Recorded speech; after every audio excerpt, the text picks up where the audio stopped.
Ladies and gentlemen, on location at One Stop Studios, Queens, New York, with hip-hop artist Avarex. Welcome to the Hip Hop Junkie Radio Show. Thank you, I appreciate it. You already know what it is. Ava, a.k.a. Mr. Whoa. Hey, man. For those who don't know, man, it's really been quite a while getting this process to happen, but finally you are here in the flesh. Thank you so much, brother. It's a pleasure, man. The homie, he sat here for 3 hours for my studio session. He waited, so it's nothing but love. So anything homie need, he already know he got it. Ava. All right, for America / worldwide, who is Avarex? Pretty much Avarex, he just a businessman and an artist and a hustler, you know what I'm saying? I just grind and I just put good music together and put out that quality for the people, you know, who just love music. Music get people through a lot of days, you know what I'm saying? So I make sure I give you that work, because you're going to be listening to me all day. So I want to make sure I give you that quality and that shit, man. I'm just a hustler. Ava. To my knowledge, Avarex is a leather coat. Why Avarex?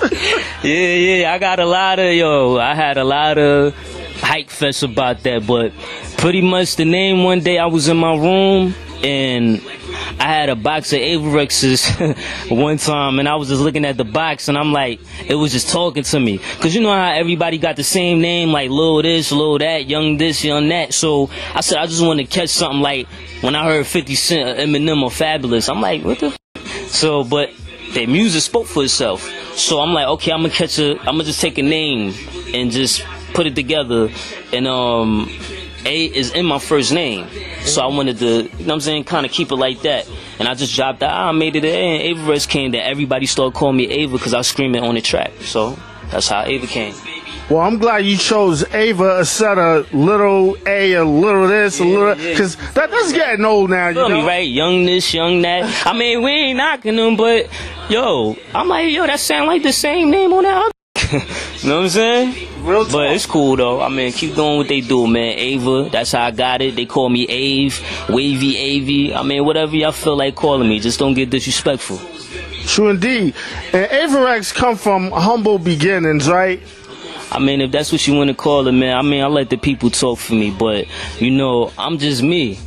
I really came up with another alter ego called I'm So Ava. If you listen to it, I'm So Ava. I'm Ava, I'm so me. Mm-hmm. So that's pretty much what it's saying. So I wanted to start like a movement of basically throwing the message out there, be yourself. Mm-hmm. I'm so hip-hop junkie. Right. You know what I'm saying? I'm so Ava, you feel me? Now, as a child, you definitely been through some crazy stuff. We chopping it up outside. I was giving him my little story or whatever. I don't want to really get into too many personal joints, but it was hard coming up. But I'm here now, and I got a son of my own, so I'm just doing his music thing so he can grow up and do his thing. He won't have to go through certain things I had to go through. True. We ain't gonna get too much in it, but we're gonna dibble dab a little. And one of the things I want to talk about, you was separated from your family. I guess that's the way we call it, right? Yeah. Had little separations, like you know how it be. Every kid go through that. 1 minute they living with their mom, next minute they living with their pops, next minute they with their grandmoms. Shout out to all of them. I love all of them. My grandmother, she. When I was going back and forth, she made sure that I was still under her wing. So, shout out to my grandmoms. Love y'all. Shout out to my mom. Shout out to my pops. And, we here, man. We breathing. It's 2013. True indeed. All right, we're gonna easily work our way in 2013 real quick. I just want to give them a history, just a little history. Right. All right, so what I'm saying is at one particular time you were homeless, okay? Right. And if you could explain how did your past experiences, even with homelessness, how did that make you who you are today? Yo, man, homeless, it was hard, man.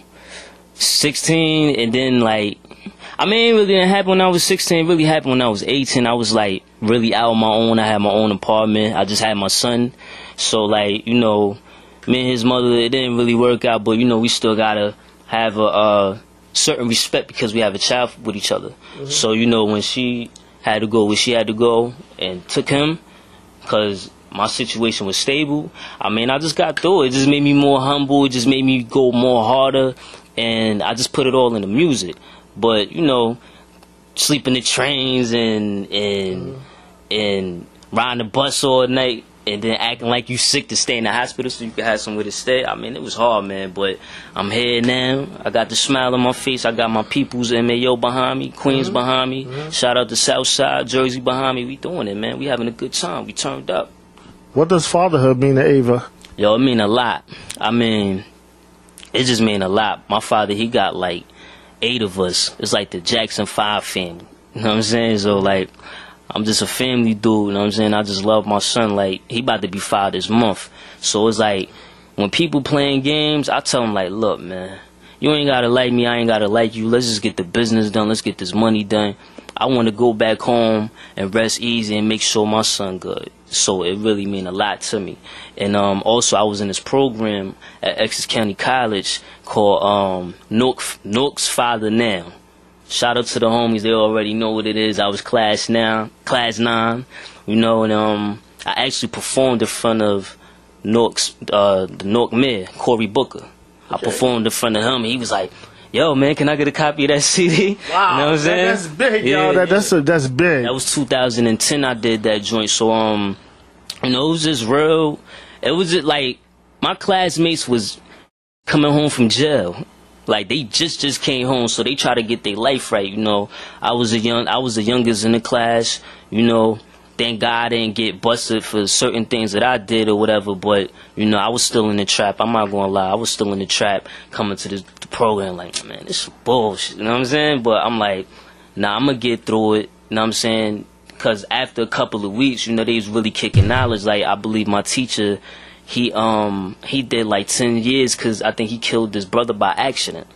So, you know, it was like a lot of personal, real issues in there. I mean, some dudes didn't make it and some dudes they did.